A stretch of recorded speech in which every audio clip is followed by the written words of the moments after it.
आपदाओं की तो एक श्रृंखला है जो विगत 10 वर्षों से दिल्ली की जनता सह रही है, परंतु आज हम एक गंभीर विषय के ऊपर, मैं आपसे कहना चाहता हूं कि एक अत्यंत गंभीर विषय के ऊपर हम अपना पक्ष रखेंगे और प्रतिदिन एक आपदा के बारे में बताएंगे। आज दिल्ली में वित्तीय आपदा क्या आई हुई है और जिसने दिल्ली की संपदा को किस प्रकार से लूटा है, उसके बारे में हम दिल्ली की प्रबुद्ध जनता और देश का ध्यान आकृष्ट करना चाहते हैं। आप सभी जानते हैं कि वित्तीय दृष्टि से दिल्ली यानी financially Delhi was considered as one of the most efficient and prominent state. संभवतः भारत में सबसे बेहतर आर्थिक स्थिति वाले राज्यों में दिल्ली माना जाता है, जहां के लोगों की आय भी बेहतर होती है, अधिकांश सुविधाओं का वहन केंद्र सरकार करती है। और जब आम आदमी पार्टी सरकार को यह सत्ता मिली तो दिल्ली प्रॉफिट का बजट हुआ करता था। यह वर्ष 2024-25 पहला वर्ष होने जा रहा है जब दिल्ली घाटे की तरफ बढ़ रहा है, और वह घाटा कितनी बड़ी चुनौती लेके आया है इसका प्रमाण यह है कि 2024-25 के यानी वर्तमान फाइनेंशियल ईयर के लिए दिल्ली सरकार ने नेशनल स्मॉल सेविंग फंड एनएसएसएफ से 10,000 करोड़ रुपए का ऋण लेने के लिए पत्रावली मूव की है। और यह परिस्थिति केवल तुरंत नहीं बनी है या अनायास नहीं बनी है, उत्तरोत्तर पिछले 10 वर्षों में दिल्ली में यह स्थिति खराब होती चली गई है। 2014-15 में, 2015-16 में दिल्ली का जो राजस्व लाभ था यानी रेवेन्यू में जो सरप्लस था, दैट वाज 1.56%, 1.56% था। यानी कुल मिला के सामान्य दृष्टि से कहें तो जो आय थी उसके मुकाबले जो व्यय था उसके मुकाबले आय 1.5% से अधिक थी, यानी आर्थिक दृष्टि से स्थिति ठीक मानी जा रही थी। फिर वो गिरना शुरू होता है, 2016-17 में 0.85 पे आता है, फिर 0.72 पे आता है, एक बार उठ के 0.95 पहुंचता है, और 2020-21 में वो 0.19% पे आ जाता है, फिर 0.3 पे आता है, और इस साल वो निगेटिव में जाता हुआ दिखाई पड़ रहा है। अर्थात ये जो दिल्ली में घाटा उपस्थित हो गया है, ये कोई अनायास अचानक किसी परिस्थिति के कारण नहीं हुआ है।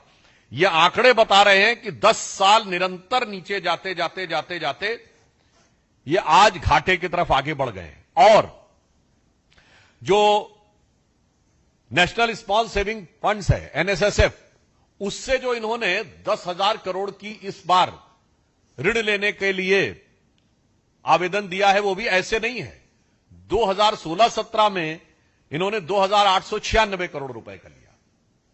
फिर वो अमाउंट बढ़ते बढ़ते ऐसा हुआ कि विगत 3 वर्षों में 11,000 करोड़ रुपए लिए, और अभी इस एक अकेले साल में 10,000 करोड़ रुपए का डेट लेने के लिए आवेदन दिया है।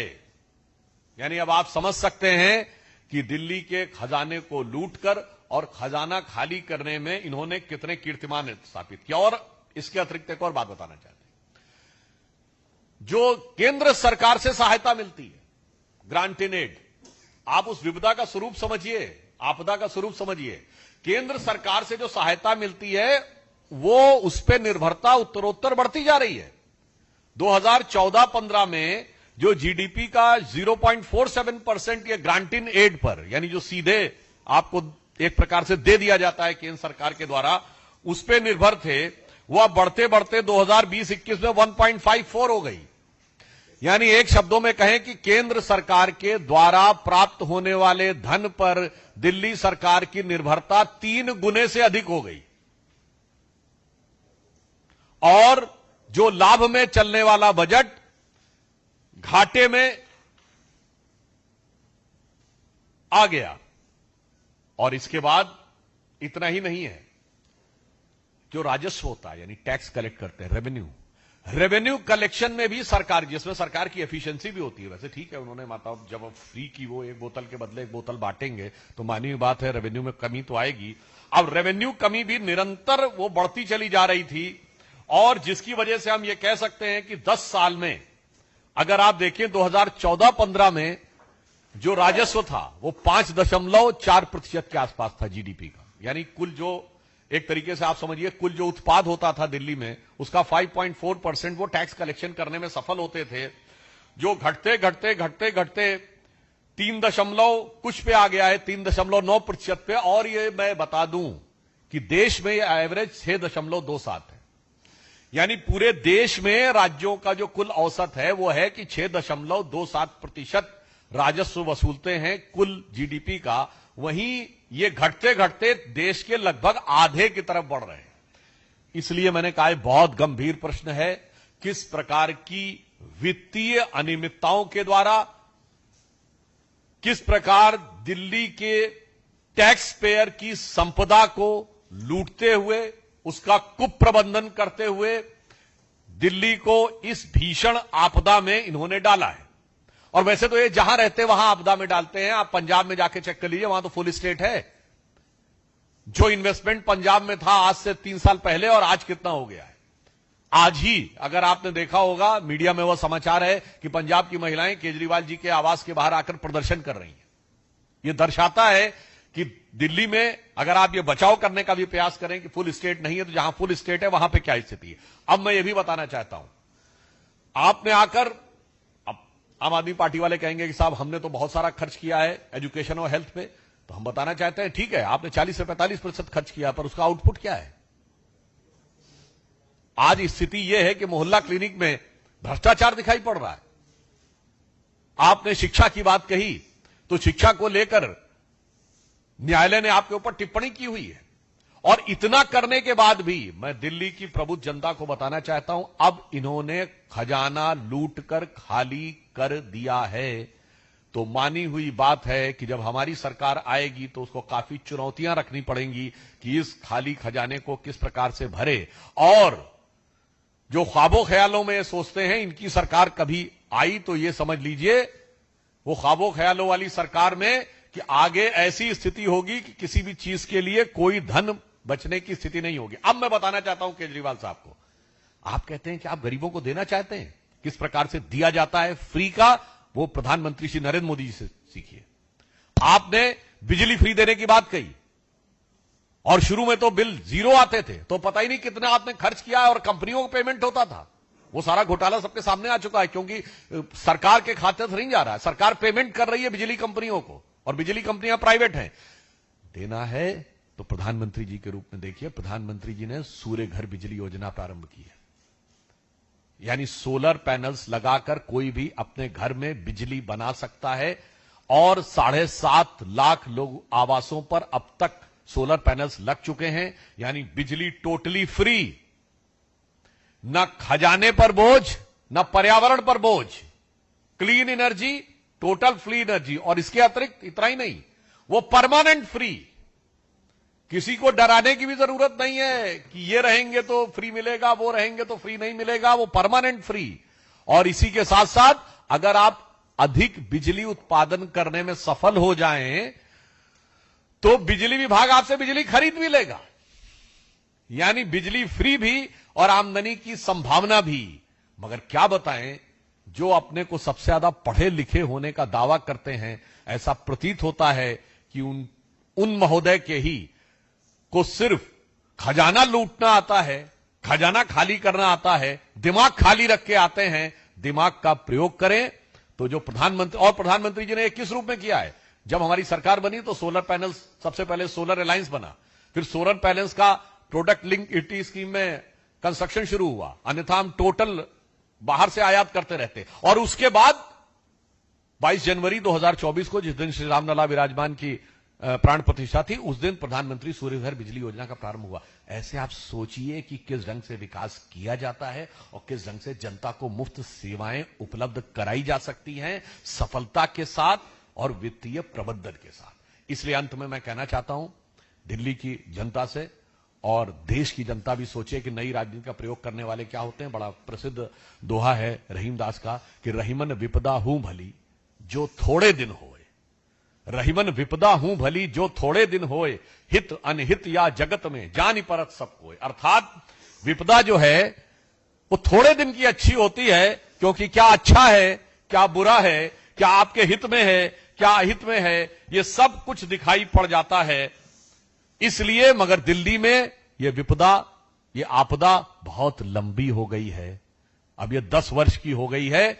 इसलिए अब जागृत होकर दिल्ली की जनता को इस आपदा को, दिल्ली की संपदा को लूटने वालों को से मुक्ति का मार्ग प्रशस्त करना होगा। और हम आश्वस्त हैं कि वो इस दिशा में आगे बढ़कर इस आपदा के प्रबंधन में, इस आपदा के निवारण में सक्रिय भूमिका निभाएंगे। और इसी श्रृंखला में कल हम लोग आपको एक और आपदा बताएंगे। आज फाइनेंशियल क्राइसिस, वित्तीय आपदा के संदर्भ में बताया, कल पार्टी एक अन्य आपदा के संदर्भ में बताएगी। देखिए, इस संदर्भ में छत्तीसगढ़ की सरकार पूरी संवेदनशीलता के साथ, और हमारे मुख्यमंत्री जी वो भी इस विषय पे पूरी संवेदनशीलता के साथ कांग्रेस के साथ नजर भी रखे हुए हैं और इस बारे में संपूर्ण जानकारी पूरी जांच के साथ स्पष्ट पारदर्शिता के साथ सामने आई। कांग्रेस के कई नेताओं के साथ जो मैंने न्यूज जैसी फोटोज आई है। नहीं, मैं इस विषय पे इस समय इसको राजनीतिक दृष्टि से नहीं कहना चाहता। मैंने सिर्फ इसलिए कहा कि जांच के बाद यह बात स्पष्ट रूप से सारे तथ्यों के साथ सामने आएगी, इसलिए सरकार सतर्क भी है और संवेदनशील भी है। देखिए, भयंकर की जो आप बात कहते हैं, तो अब भयंकर आरोप तो कभी होता ही नहीं है, क्योंकि पार्टी खुद ही भयंकर झंझावात में फंसी हुई है। ये तो अपना स्टैंड इतना बदलते रहते हैं कि कभी समझ ही में नहीं आता। आपने केजरीवाल जी की वो पुरानी बाइटें सुनी होंगी जिसके बारे में वो क्या क्या बोलते थे। आज पुजारियों के बारे में बोलने लगे, कल इमामों के बारे में बोलते थे। वैसे आपको याद है ना, वो गुजरात चुनाव में वो नोट के ऊपर लक्ष्मी जी और गणेश जी की फोटो की बात भी की, तो उसके बाद कभी नजर आया गुजरात चुनाव के बाद। इसलिए मुझे लगता है ये चुनावी बातें करके वो कितना भी भयंकर कहने का प्रयास करें, परंतु अब दिल्ली की जनता का क्रोध उनके ऊपर प्रलयंकर बन के उभरने वाला है। नहीं, देखिए, भारतीय समाज इस संदर्भ में प्रबुद्ध है, सजग है और किसी भी चुनौती का किस प्रकार से सामना करना है या भली भांति जानते हैं। और वहां पे जो भी शारीरिक होता है वो सामूहिकता के भाव का विकास करने के लिए होता है, क्योंकि अगर आप कभी गए हो शाखा पे तो शारीरिक अलग अलग नहीं होता है, एक सामूहिकता के साथ। जैसे कि मैं एग्जाम्पल के लिए बोलना चाहता हूं, प्रकाश सिंह बादल जी जब हम लोगों के साथ गठबंधन में आए, और यह बात है 1997 की, जब रजू भैया जी सरकार बात है, चंडीगढ़ में संघ का कार्यक्रम हुआ, 25,000 स्वयंसेवक आए। और ये प्रकाश सिंह बादल जी का ऑन रिकॉर्ड बयान है कि 25,000 नहीं, मैंने इससे कहीं बड़ी बड़ी रैलियां देखी हैं, परंतु इतने अनुशासित ढंग से 25,000 लोग एक सीधी लाइन में और ऐसे बैठे हुए हैं कि अगर आप ऊपर से, आज का जमाना होता, ड्रोन का व्यू आता तो दिखाई पड़ता। तो ये उस सामूहिकता, अनुशासन और सजगता का प्रतीक है। मुझे लगता है शायद कांग्रेस वालों को ध्यान ही नहीं रहता है, प्रधानमंत्री जी ने उनको लैब ग्रोन डायमंड दिया था, और भारत इस समय लैब ग्रोन डायमंड्स में वर्ल्ड में लीडिंग पोजीशन में है। That was a gesture that how India is emerging in this 21st century with the new technologies. मगर अब क्या बताएं, जिनकी बुद्धि के ऊपर ही मतलब हीरे की बजाय पत्थर पड़े हुए हैं, उनको क्या समझ में आए। और वैसे मैं कांग्रेस के लिए कहना चाहूंगा कि भारत में, भारतीय समाज में, भारत के युवाओं में, भारत की संस्कृति और भारत के इतिहास में बहुत से हीरे हैं, मगर उन्हें आपको देखने की क्षमता नहीं आती है। इसलिए किसी भी हीरे में आपको सिर्फ नकारात्मकता नजर आती है। It's a very amusing, very peculiar question asked from Kejriwal ji, because he is the only party which is having CM and they are not having CM face. We are not having CM since around 26 years, since 1998. But they are having CM and no CM face. So, the people of Delhi are wise enough to understand that what is the face of AAP and what is the mask of AAP. क्या चेहरा है, क्या मुखौटा है। इसीलिए मतलब आपने ऐसा कभी देखा ही नहीं होगा कि जो मुख्यमंत्री है, और आपने बड़ी अच्छी बात कही है ये जो फेस में और मुखौटा क्या है, ये इनके पास आया कैसे? एक संस्कृत में कहा जाता ना, संसर्गजा दोष गुणा भवंती, संगत से दोष आते हैं। तो कांग्रेस पीएम को सामने रखती थी और सुपर पीएम होता था। आज वही रोग आप में आ गया, सीएम सामने है और सुपर सीएम पीछे है। तो कौन चेहरा कौन मुखौटा, जनता समझ रही है। देखिए, कुछ यथार्थ की बात है। केजरीवाल जी जो भी आरोप लगाए तो उन्हें दिखाना चाहिए ना पिछले 3 साल में क्या पेमेंट हुआ है। पेमेंट की रिसीप्ट दिखानी चाहिए। मुझे लगता है कि ये जो दिल्ली में केजरीवाल जी के घर पे आके, मैं वैसे इसको बोल चुका हूं अभी, पंजाब की महिलाओं ने आके जो प्रदर्शन किया है, ये पंजाब की महिलाओं का दर्द और केजरीवाल जी की भ्रम और जो झूठ फैलाने की राजनीति है उसका प्रमाण है। और यह इस बात का भी प्रमाण है कि जो प्रधानमंत्री जी ने कहा है, आपदा सिर्फ दिल्ली में नहीं है, आपदा जहां जहां आपकी सरकार है वहां वहां आपदा है। दिल्ली हो या पंजाब, सब जगह वह आपदा को आप पूरे शबाब पर देख सकते हैं। मजे की बात यह है, वो तो कहते हैं मैं जेल में हूं तो मैं बड़ा एक एक चिंतित हूं, मैं एक एक चीज के ऊपर नजर रखे हुए हूं। वो नजर कहां गई? और मैं सरकार में आऊंगा कर दूंगा, तो अभी कौन सरकार है? अभी तो चुनाव की आचार संहिता भी नहीं लगी है। यही कहते हैं कि ये अंदर से कुछ और बाहर से कुछ और नजर आते हैं, और बाखुदा आगे आप लोग खुद समझ पाते हैं।